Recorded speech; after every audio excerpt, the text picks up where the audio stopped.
मैं अनिल कुमार यादव, विज्ञान अध्यापक श्री विश्वनाथ इंटर कॉलेज कलान के यूट्यूब चैनल पर आप सभी का एक बार पुनः स्वागत करता हूं। प्यारे बच्चों, आज हम क्लास 6 के विज्ञान में इकाई 2 पदार्थ एवं पदार्थ के समूह इस पाठ के बारे में अध्ययन कराने चल रहे हैं। तो बच्चों, सबसे पहले हम पदार्थ के बारे में जानेंगे कि पदार्थ क्या है। बच्चों, पदार्थ को अंग्रेजी में मैटर कहा जाता है।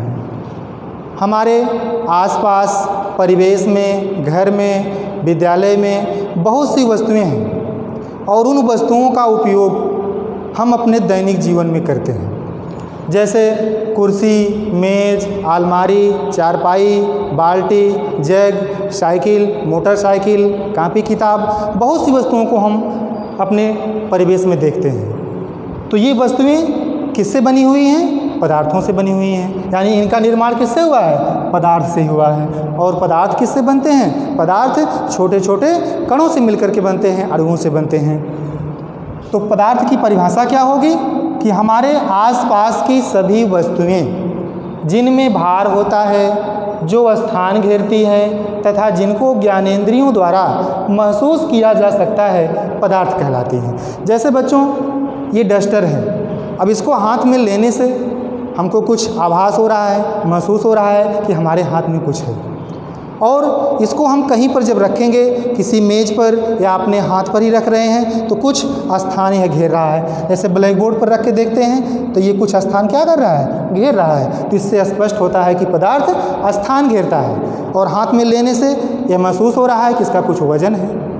तो पदार्थ स्थान घेरता है, पदार्थ में भार होता है और पदार्थ को ज्ञानेंद्रियों के द्वारा महसूस किया जा सकता है। जैसे लोहा, लकड़ी, कांच, कागज, मिट्टी आदि, ये सब क्या हैं? पदार्थ हैं। इसके बाद है बच्चों पदार्थ का वर्गीकरण। बच्चों, किसी वस्तु की पहचान उसके गुणों और उपयोगिता के आधार पर की जाती है। और प्रत्येक वस्तु जो है अपने अपने गुणों और उपयोगिता के आधार पर एक दूसरे से भिन्न होती है। तो वस्तु की पहचान हम कैसे करते हैं? वस्तु की पहचान हम उसके रंग, बनावट, आकार और उपयोगिता के आधार पर करते हैं। तो वर्गीकरण की परिभाषा क्या होगी? पदार्थ का वर्गीकरण कि वस्तुओं को उनके सामान्य लक्षणों, सामान्य लक्षण क्या है? यही रंग है, बनावट है, आकार है और उपयोगिता है। तो वस्तुओं को उनके सामान्य लक्षणों के आधार पर अलग अलग समूहों में व्यवस्थित करने की क्रिया को पदार्थ का वर्गीकरण कहते हैं। इसके बाद है बच्चों विभिन्न लक्षणों के आधार पर पदार्थ का वर्गीकरण। विभिन्न लक्षणों के आधार पर पदार्थ को निम्नलिखित प्रकार से वर्गीकृत किया गया है। पहला है भौतिक अवस्था के आधार पर, दूसरा है जल में घुलनशीलता के आधार पर, तीसरा है जल के सापेक्ष भार के आधार पर, चौथा है पारदर्शिता के आधार पर, पांचवा है कठोरता के आधार पर और छठवां है चुंबक के सापेक्ष व्यवहार के आधार पर। तो विभिन्न लक्षणों के आधार पर पदार्थ को इन समूहों में वर्गीकृत किया गया, इन अवस्थाओं में वर्गीकृत किया गया है। तो सबसे पहले हम भौतिक अवस्था के बारे में जानेंगे कि भौतिक अवस्था के आधार पर पदार्थ की कितनी अवस्थाएं होती हैं। पहला नंबर है बच्चों भौतिक अवस्था के आधार पर।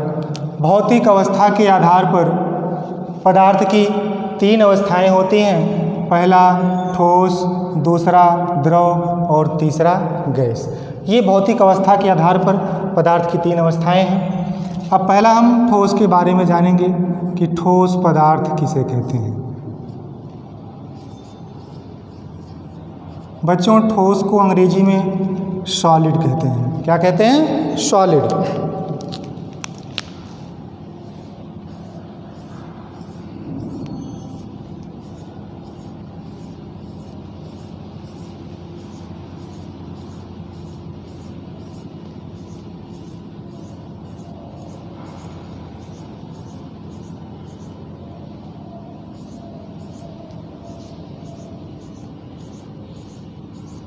ये बच्चों ठोस के कण हैं,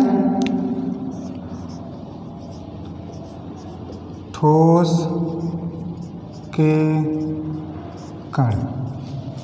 बच्चों ब्लैक बोर्ड पर आप देख रहे हैं ठोस के कणों को। बच्चों ठोस के कण एक दूसरे के बिल्कुल पास पास होते हैं। इनके अणुओं के बीच जो आकर्षण बल होता है वो बहुत अधिक होता है। इसी कारण ये आपस में एक दूसरे से बंधे रहते हैं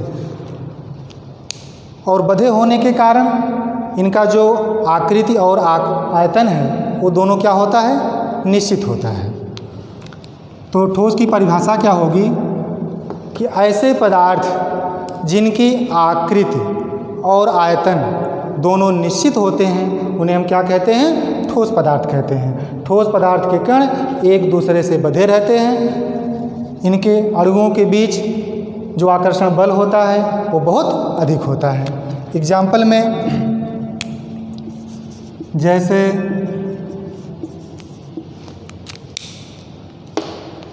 लकड़ी, लोहा, ईंट, पत्थर, डस्टर आदि, ये सब बच्चों ठोस के उदाहरण हैं। और भी एग्जाम्पल आपको दैनिक जीवन में मिलेंगे जो ठोस के उदाहरण हैं। बच्चों देखिए ये डस्टर किस अवस्था में है, ठोस अवस्था में है। इसको हम कहीं पर भी ले जाएंगे, इसके आकृति और आयतन में कोई परिवर्तन नहीं होगा। जैसे इसको अपने हाथ में लिए हुए हैं, अब इसी डस्टर को हम किसी मेज पर रख देंगे, मान लीजिए इसको हम ब्लैक बोर्ड पर ही रख देते हैं, क्या इसके आयतन और आकृति आकार में कोई परिवर्तन हुआ? नहीं हुआ। तो ठोस का आकार और आयतन दोनों क्या होता है, निश्चित होता है। अब इसके बाद है बच्चों अगला, भौतिक अवस्था के आधार पर पदार्थ की दूसरी अवस्था,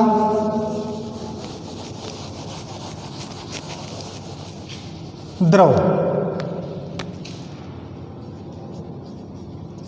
द्रव को अंग्रेजी में बच्चों लिक्विड कहते हैं, लिक्विड।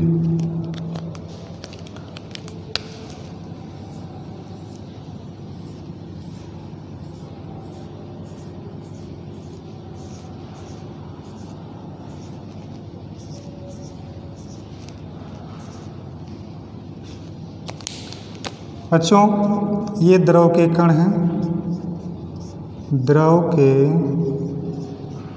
कण। बच्चों ब्लैक बोर्ड पर जो आप चित्र देख रहे हैं ये द्रव के कण हैं। द्रव के कण ठोस की तुलना में कुछ दूरी पर होते हैं। इनके अणुओं के बीच जो अंतर आणविक स्थान है ये ठोस की तुलना में अधिक होता है।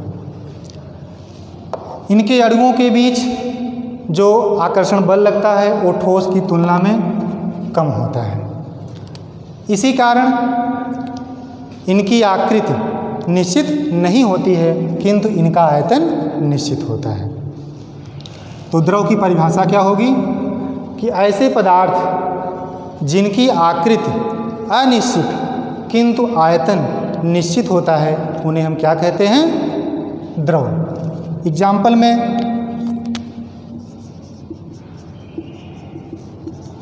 द्रव के उदाहरण बच्चों जैसे पानी है, दूध है, तेल आदि, ये सब बच्चों द्रव के उदाहरण हैं। द्रव के कणों को आप देख रहे हैं ब्लैक बोर्ड पर।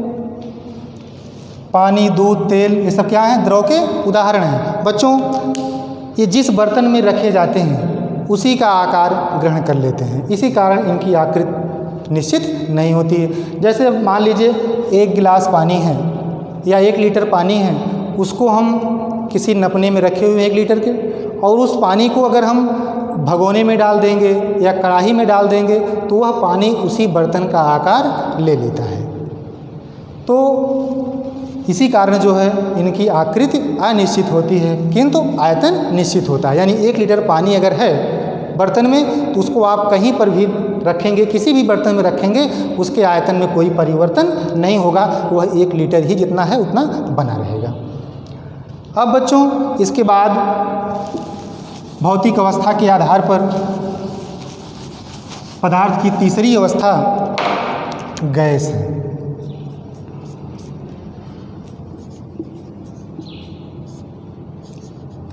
गैस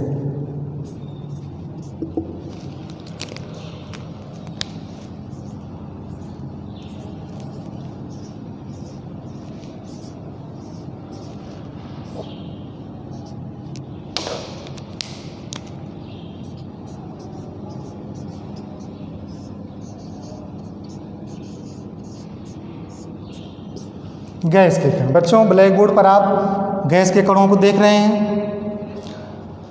गैस के कण ठोस एवं द्रव की तुलना में बहुत दूर दूर होते हैं। इनके अणुओं के बीच जो आकर्षण बल होता है वो नहीं के बराबर होता है, यानी शून्य होता है।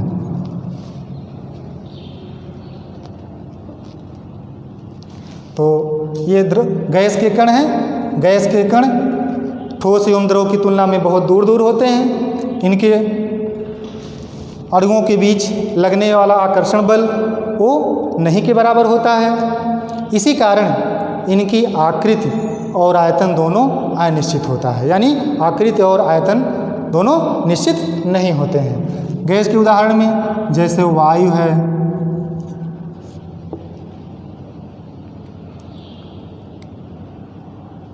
ऑक्सीजन है,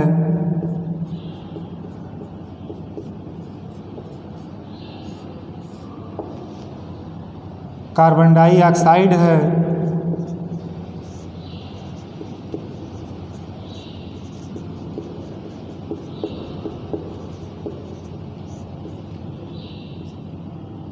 कार्बन डाइऑक्साइड, धुआं आदि। ये सब बच्चों गैस के उदाहरण हैं। वायु, ऑक्सीजन, कार्बन डाइऑक्साइड, धुआं। ये जिस स्थान पर रखे जाएंगे पूरी जगह को कवर कर लेते हैं। इसी कारण इनकी आकृति और आयतन निश्चित नहीं होता है। धुआं है, अगर किसी कमरे में एक जगह पर रखा जाए तो वह क्या करता है, जहाँ जहाँ भी स्थान पाएगा पूरे कमरे में फैल जाएगा। इसी तरह से देखिए अगरबत्ती का धुआं एक स्थान पर लगाया जाता है और धीरे धीरे पूरे कमरे में वह फैल जाता है। तो वायु, ऑक्सीजन, कार्बन डाइऑक्साइड, धुआं, ये सब क्या हैं, और भी एग्जाम्पल आपको दैनिक जीवन में मिलेंगे जो गैस के उदाहरण हैं। तो बच्चों पदार्थ की 3 अवस्थाएं, ठोस, द्रव और गैस, ये तीनों के बारे में आप अध्ययन कर लिए। अब इसके बाद है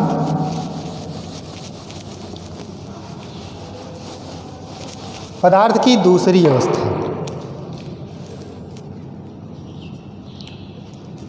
जल में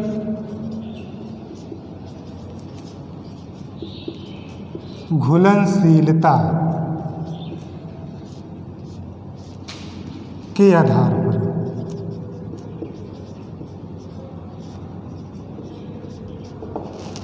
बच्चों जल में घुलनशीलता के आधार पर पदार्थ 2 प्रकार के होते हैं। पहला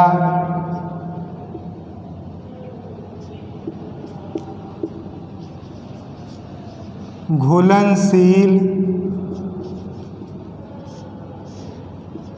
या विलेय पदार्थ।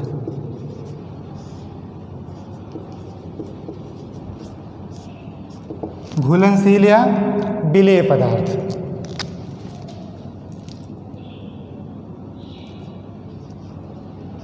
बच्चों घुलनशील या विलेय पदार्थ क्या होते हैं? ऐसे पदार्थ जो जल में पूर्णतः घुल जाते हैं, विलीन हो जाते हैं, उन्हें हम क्या कहते हैं? घुलनशील पदार्थ। जैसे चीनी है, नमक है। तो परिभाषा क्या होगी कि जल में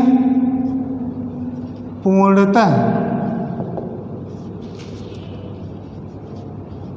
घुल जाने वाले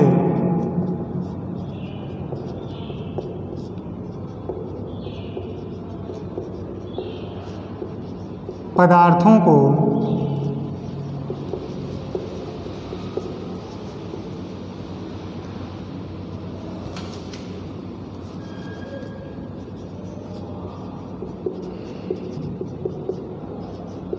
घुलनशील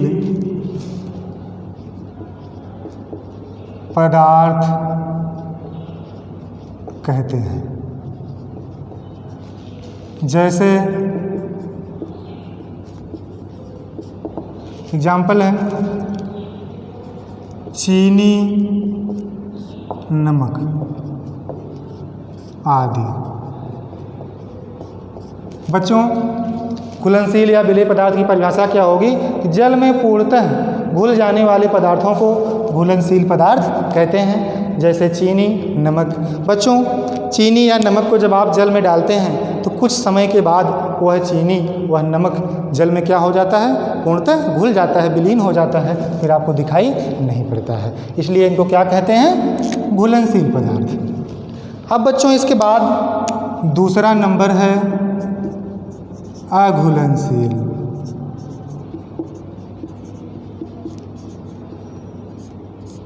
अघुलनशील या अविलेय पदार्थ। अघुलनशील या अविलेय पदार्थ ऐसे पदार्थ जो जल में नहीं घुलते हैं या जल में विलीन नहीं होते हैं, उन्हें हम क्या कहते हैं, अघुलनशील पदार्थ या अविलेय पदार्थ कहते हैं। जैसे बालू है, कंकड़ पत्थर है, लोहा है, लकड़ी है, बहुत से एग्जाम्पल मिलेंगे। तो इसकी परिभाषा क्या होगी कि जल में न घुलने वाले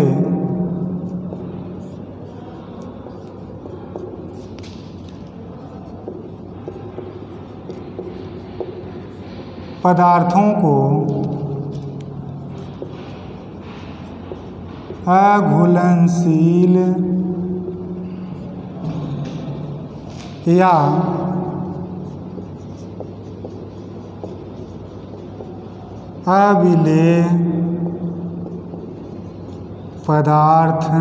अविलेय पदार्थ कहते हैं। जैसे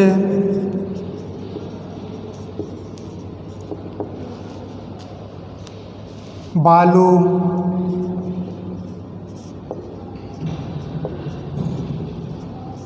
कंकड़ पत्थर, लोहा आदि। तो बच्चों, अघुलनशील या अविलेय पदार्थ की परिभाषा क्या होगी कि जल में न घुलने वाले पदार्थों को अघुलनशील या अविलेय पदार्थ कहते हैं। जैसे बालू, कंकड़ पत्थर, लोहा। बच्चों, बालू को जब आप जल में डालेंगे तो वह क्या होगा, जल की तली में जाकर के सबसे नीचे बैठ जाएगा। कंकड़ पत्थर है, लोहा है, इनको भी जल में जब आप डालेंगे तो ये विलीन नहीं होंगे। ठीक है, तो ऐसे पदार्थों को क्या कहते हैं, अघुलनशील या अविलेय पदार्थ। तो बच्चों, अब आप लोग पदार्थ के बारे में, पदार्थों के वर्गीकरण और विभिन्न लक्षणों के आधार पर पदार्थों के वर्गीकरण में पहला भौतिक अवस्था के आधार पर पदार्थ की 3 अवस्थाएं, ठोस, द्रव और गैस। दूसरा नंबर जल में घुलनशीलता के आधार पर घुलनशील या विलेय पदार्थ, और दूसरा अघुलनशील या अविलेय पदार्थ। इन के बारे में आप अध्ययन करेंगे। अगले वीडियो में आपसे पुनः मिलेंगे। धन्यवाद।